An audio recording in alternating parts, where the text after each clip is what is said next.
જય માતાજી, જય શ્રી કૃષ્ણ। આજે આપણે પાણીપુરી બનાવવાના છે।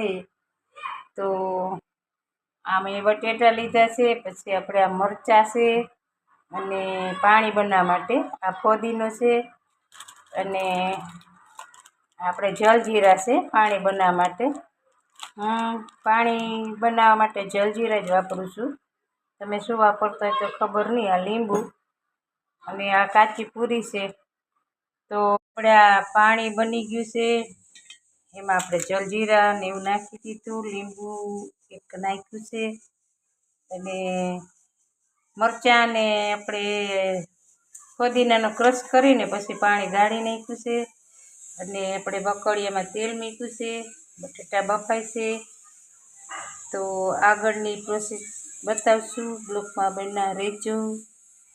તો આપણે આ પૂરી તરાઈ છે, હમણાં પૂરી તરાઈ જશે।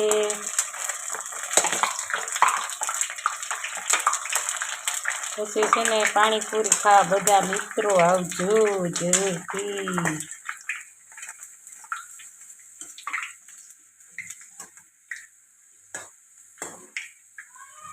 જો કેવી મસ્ત ફૂલીશ।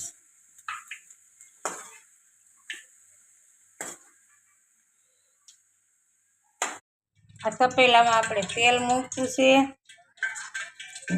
આપણે આ બટેટાનો માવો છે, ધાણા જીરું છે, હળદર છે, ખાંડ છે અને નમક આપણે એટલે કે મીઠું આપણે બાફવામાં નાખ્યું હતું ને આપણે આ મસાલો છે અને લીમડો છે, ધાણા ભાજી છે અને આગળ બના રહેજો બ્લોકમાં। હવે આપણે આ વઘાર માટે રાઈ નાખીશું, ધાણા જીરું નાખીશું, પછી આપણે આ લીમડો, પછી ટમેટા મરચાં ને બધું નાખીશું અને ઉપરથી પછી આપણા લીંબુ નાખી દેવું તો ખટમીઠું મસ્તનો માવો થાય।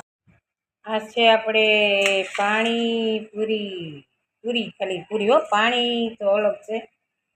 તો આપણે આ ડુંગળી છે, આપણે સેવ છે, આ માવો વઘારી લીધો અને હવે આપણે છે ને ડીશ બનાવી લઈ અને પાણીપુરી ખાવા બેસી જાય। તો સૌ મિત્રો ચાલો પાણીપુરી ખાવા। જય માતાજી, જય શ્રી કૃષ્ણ, જય દ્વારકાધીશ।